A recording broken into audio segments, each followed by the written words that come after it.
Ladies and gentlemen, what you're about to hear may shock you, but it's reality, not speculation. Silver isn't just rising. It's about to explode to levels most people can't even imagine. A 2 to 40 an ounce on the horizon. And if you think that's the big news, you're not paying attention, because what comes next could turn your understanding of money, wealth, and the economy completely upside down. Ladies and gentlemen, we are standing on the edge of a financial moment that most people are completely blind to. Silver, a metal that has served as money for thousands of years, is about to make a dramatic move unlike anything we've seen in recent decades. This isn't speculation. It's the logical outcome of the economic policies that have been steadily undermining the value of paper money. For years, governments around the world, particularly the United States, have treated currency as if it were an unlimited resource. Trillions of dollars have been printed, pumped into the financial system, and handed out with the assumption that the economy can endlessly absorb it. But it cannot. The system is overstretched, fragile, and increasingly dependent on artificial supports that cannot hold forever. Silver is poised to benefit from this instability because it is real money, tangible wealth that cannot be printed on a whim. Unlike stocks, bonds, or the promises of the Federal Reserve, silver has intrinsic value. It's finite, it's industrially useful, and it's universally recognized as a store of wealth. When the purchasing power of paper currency declines, people instinctively move toward assets that cannot be devalued by government policy. That is precisely what is happening now. Inflation, which many still refuse to acknowledge, is eroding the value of savings at an alarming rate. Every dollar printed reduces the value of the dollars already in circulation. Every new round of stimulus and every government bailout adds another layer of pressure on the system. In times like these, history is precious metals, particularly silver, outperform almost every other asset class. We are entering a period where silver is no longer just an investment. It is a hedge, a lifeboat in a sea of depreciating currency. Investors who have ignored it are waking up to the harsh reality that paper assets are increasingly risky. Stocks can crash overnight. Bonds are yielding less than inflation, guaranteeing a slow erosion of wealth. Real estate, though tangible, is tied to credit,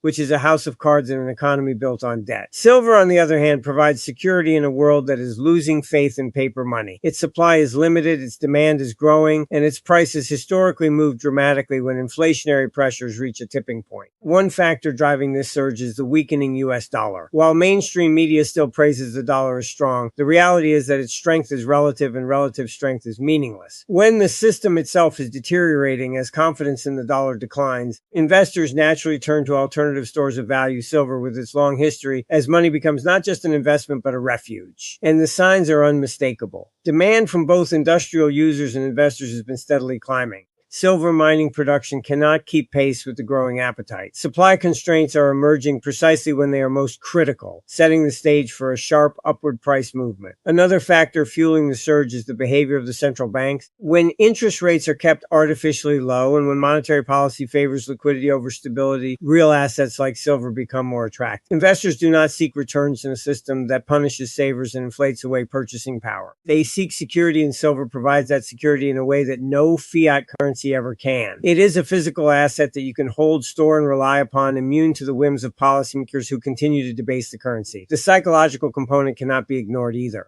Markets are driven as much by perception and by fundamentals. As more people realize that the current financial system is unsustainable, the shift towards silver will accelerate. What may begin as cautious accumulation by informed investors quickly transforms into a buying frenzy as awareness spreads. Those who fail to act early may find themselves priced out of an asset that is becoming increasingly scarce. And make no mistake, when silver begins its dramatic ascent, it will not move gradually. History shows us that markets like this move in waves, often violently and unexpected. Ultimately, the surge in silver is not about speculation, greed, or chasing short-term gains. It is about the unavoidable reality of economic imbalance. Governments have created a system that rewards debt, punishes saving, and undermines the value of currency. When the consequences of these policies become undeniable, the flight to tangible assets becomes inevitable. Silver, with its combination of intrinsic value, limited supply, and historical role as money, stands at the forefront of this movement. Those who recognize this early are positioning themselves not merely for profit, but for preservation of wealth in a world increasingly hostile to paper money. In short,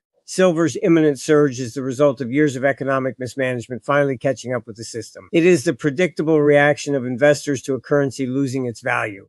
It is the outcome of government policies that continue to inflate away wealth under the guise of stimulus and stability. And it is the warning signal for what comes next. A world where paper promises fail and only tangible assets hold their true value. Those who prepare now will not just benefit from the surge in silver. They will understand that this is the beginning of a much larger financial reckoning. Time is short and the signals are clear. Silver is rising, and the consequences for those who ignore it will be severe. The US dollar, long considered the cornerstone of global finance, is far weaker than most people realize. For decades, investors, consumers, and even foreign governments have placed their trust in a currency that on the surface appears stable. Yet beneath that veneer of stability lies a structural weakness that is growing more dangerous by the day. The dollar is not strong because the economy is fundamentally sound. It is strong only because the world has been willing to accept it as a reserve currency. That willingness, however, is eroding, and the consequences of ignoring this erosion could be catastrophic. Every dollar in your wallet represents a promise from a government that has consistently chosen to debase its currency rather than maintain its value. For years,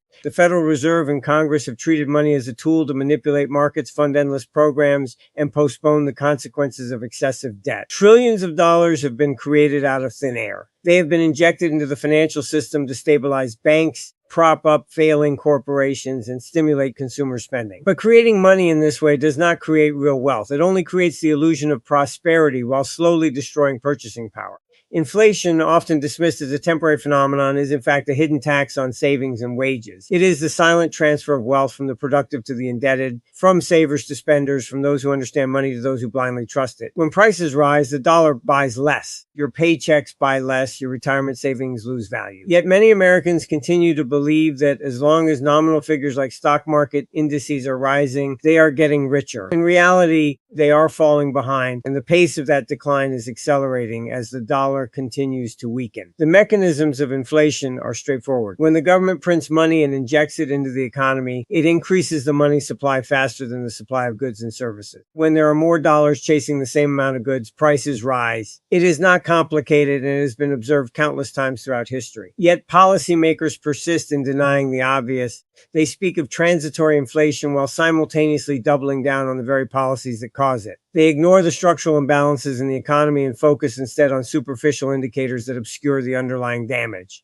The dollar's crisis is not confined to domestic borders. As the world's reserve currency, the dollar affects global trade, investment, and capital flows. When the dollar weakens, commodities priced in dollars, oil, wheat, copper, silver, become more expensive internationally. Countries that hold large amounts of dollar-denominated debt find their repayment burdens increasing. Investors who have relied on the perceived safety of dollar assets discover that their wealth is eroding in real terms. The ripple effects extend far beyond the United States, destabilizing economies worldwide. Meanwhile, interest rates, which are supposed to reflect the cost of borrowing and the scarcity of capital, are being artificially manipulated. Low rates encourage borrowing and discourage saving, further accelerating the decline of the dollar. Where money is cheap to borrow, but the real cost is the slow destruction of purchasing power. Savers are punished while debtors are rewarded. It is a system that benefits a few in the short term, but undermines the economic foundation for everyone in the long term. Perhaps the most dangerous aspect of the dollar's decline is complacency. Most Americans have been conditioned to trust the government and the Federal Reserve implicitly. They are told that the system is stable, that inflation is under control, and that any problems are temporary. They are reassured that the dollar will continue to hold its value because it has always been the foundation of global trade. But history demonstrates that no fiat currency maintains its value indefinitely when subjected to persistent expansion and mismanagement. The dollar is no exception. Investors who fail to recognize this reality are exposing themselves to significant risk. Cash is no longer safe haven. Bonds once considered secure now carry negative real returns when adjusted for inflation. Stocks may appear profitable on paper, but they are vulnerable to the broader economic instability caused by a collapsing currency. Only tangible assets, those with intrinsic value, finite supply, and global recognition, offer protection. Silver, gold, and other hard assets are not merely investments. They are a lifeline against the dollar's gradual erosion. The crisis is compounded by a lack of fiscal discipline. The government continues to spend beyond its means, accumulating debt at a pace that is unsustainable. Future obligations from entitlement programs to interest payments guarantee that more money will need to be created. The dollar's value is being systematically undermined to finance these obligations, and the consequences are not theoretical. They are real, measurable, and accelerating. Each year that passes without corrective action brings the currency closer to a tipping point. Ultimately, the dollar and inflation crisis is a story of misaligned incentives, poor policy, and delayed consequences. Those in power have created an economy that thrives on debt, rewards speculation, and punishes prudence. The average person is left exposed to a currency that is losing its value in plain sight. Understanding this crisis is not about fear-mongering. It is about recognizing reality. It is about preparing for the inevitable by acknowledging that the purchasing power of the dollar is under assault, that inflation is not temporary, and that reliance on fiat currency alone is a perilous gamble. The writing is on the wall, the dollar is in decline, inflation is rising, and the consequences will be felt by everyone, regardless of their awareness or preparation. Those who grasp this now, who understand the mechanisms at play and act accordingly, will protect themselves. Those who ignore it, trusting the assurances of policymakers, will be left behind. The question is not whether the crisis will come. It is when and how prepared you will be when it arrives. When silver reaches 240 an ounce, the headlines will scream, the media will panic, and most people will assume that the market has peaked. But in reality, that spike is only the beginning. It is a signal, not an endpoint, a wake-up call that the financial system is unraveling in ways that most people cannot even imagine. A rise like this in silver is never isolated. It is symptomatic of a much larger systemic problem. The collapse of confidence in fiat currency, the overextension of credit, and the reckoning that follows years of financial mismanagement. The first consequence of such a dramatic surge will be a reassessment of risk across all markets. Investors who have ignored the warning signs for years will suddenly be forced to confront reality. Stocks that once seemed safe will look vulnerable. Bonds will lose their appeal entirely. Retirement accounts, pension funds, and mutual funds that rely on paper assets will face enormous pressure. People who believe in the stability of the financial system will discover that it is anything but stable. The spike in silver will act as a magnifying glass, exposing the fragility of an economy built on debt and deception. At the same time, the spike will trigger a feedback loop. As more investors recognize the fragility of the system, demand for silver and other tangible assets like gold will accelerate even further. What began as a cautious accumulation by informed buyers will turn into a frenzy. Silver will no longer be seen merely as an investment or a hedge. It will become a necessity. Those holding cash, bonds, or paper assets will be scrambling to convert their wealth into something real, and they will find that supply is limited. Prices will respond accordingly, climbing even higher, often in dramatic volatile bursts. The market will be chaotic, and those unprepared will pay a steep price. The repercussions go beyond the markets themselves. Once silver reaches such levels, it will force a broader reckoning with the value of money. The dollar, which has been artificially propped up for decades, will be exposed as weaker than most people realized. Everyday citizens will feel it in their wallets long before the media acknowledges it. Prices for goods and services will rise, credit will become more expensive, and the illusion of prosperity maintained by debt and stimulus will begin to crumble. Those who relied on the dollar as a safe store of value will quickly find themselves losing ground, while those who prepared by holding real assets will be insulated from the worst effects. Governments and central banks will not be able to ignore these developments. There will be attempts to stabilize markets, to calm investors, and to reassure the public. Yet, these efforts are likely to backfire. Printing more money or manipulating interest rates to control silver or the broader markets will only deepen the underlying problem. Interventions that work in the short term often create longer-term instability. The very actions meant to preserve confidence will highlight its fragility, driving more people toward hard assets. What follows will not be orderly. It will be a scramble and often a panic as the cracks in the system widen. Another consequence will be a shift in the global financial landscape. Countries and investors that recognize the weakness of the dollar and the importance of tangible assets will position themselves advantageously. Those that cling to fiat currency and paper wealth will be exposed. Trade balance, national debts, and international reserves will all come under pressure as the dollar's relative value continues to decline.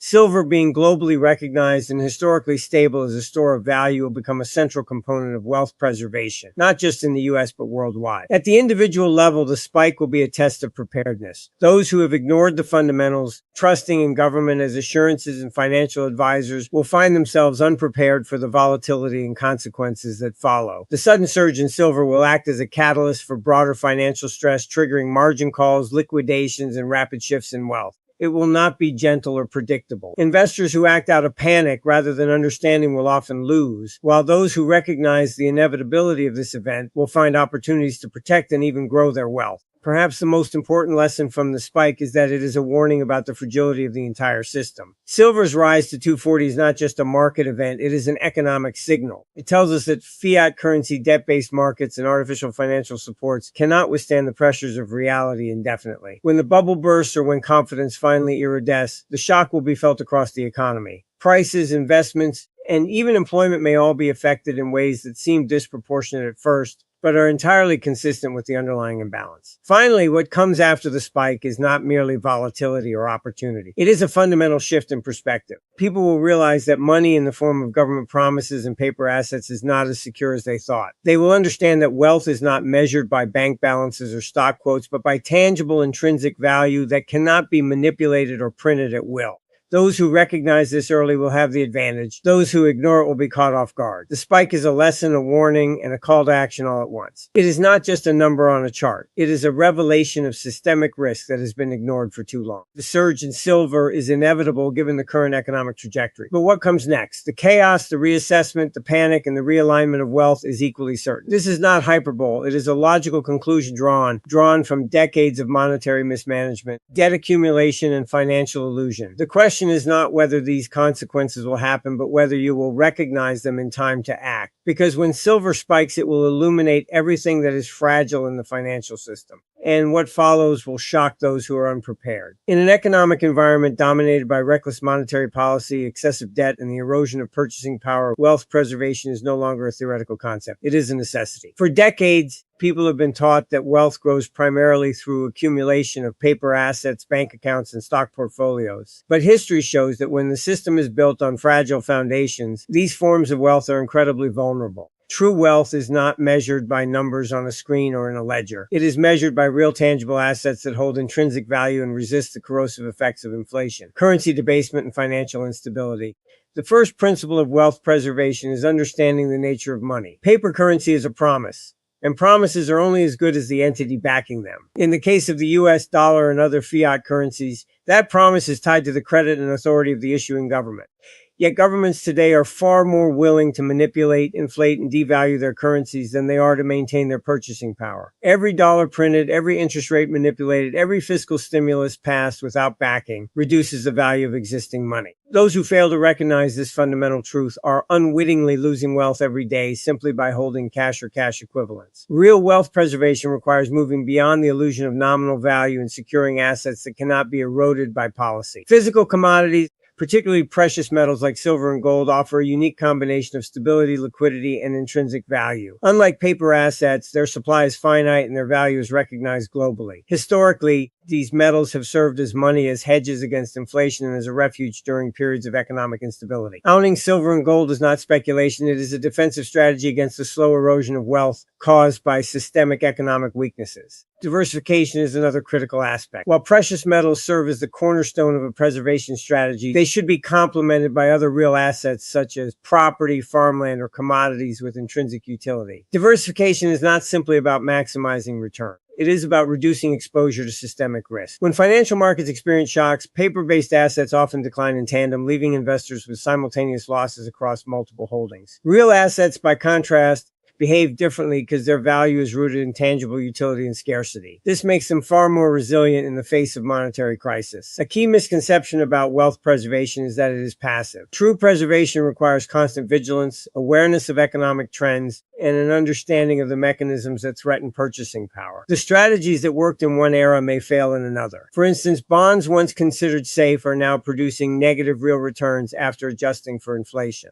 Stock portfolios heavily weighted in paper-based financial instruments are vulnerable to market crashes and the erosion of confidence in corporate earnings. Cash, once the bedrock of liquidity, is now a liability in a world where currency is being steadily debased. Those who wish to preserve wealth must actively shift their holdings toward assets that retain intrinsic value even as the financial system destabilizes around them. Timing and readiness are also crucial. It is not enough to own silver or gold. One must also be prepared to adjust positions as market conditions change. This may mean rebalancing holdings, converting overvalued assets into undervalued real assets, or positioning for liquidity in times of crisis. Wealth preservation is not about making a quick profit. It is about surviving and maintaining purchasing power in a system that increasingly penalizes those who rely solely on fiat currency or speculative financial instruments. Education is a further often overlooked element of wealth preservation. Understanding economic fundamentals, monetary policy, and the implications of debt accumulation is essential for making informed decisions. Those who lack this understanding are more likely to be swayed by short-term trends, hype, and media narratives. Wealth preservation is as much about mindset as it is about holdings. It requires skepticism toward mainstream assurances, a recognition of structural risks, and the foresight to act before a crisis forces reaction under duress. Moreover, wealth preservation is inherently about security and independence. In a world where government policy, taxation, and financial institutions can unpredictably impact individual fortunes, securing assets outside of purely paper-based systems provides autonomy. It allows an individual to retain control over purchasing power, protect against unforeseen economic shocks, and maintain options in a world of uncertainty. Those who rely solely on the promises of institutions, no matter how reputable they may appear, are placing their financial fate in the hands of forces beyond their control. Finally, the philosophy behind preservation emphasizes patience and prudence over greed. Many investors focus on chasing the next high-return opportunity without considering the fragility of the underlying system. Preservation strategies, by contrast, prioritize resilience, security, and long-term sustainability. Silver, gold, real estate, and other tangible assets may not offer the same immediate thrill as high-flying stocks or speculative derivatives, but they provide something far more valuable: protection against the inevitable decline of fiat currency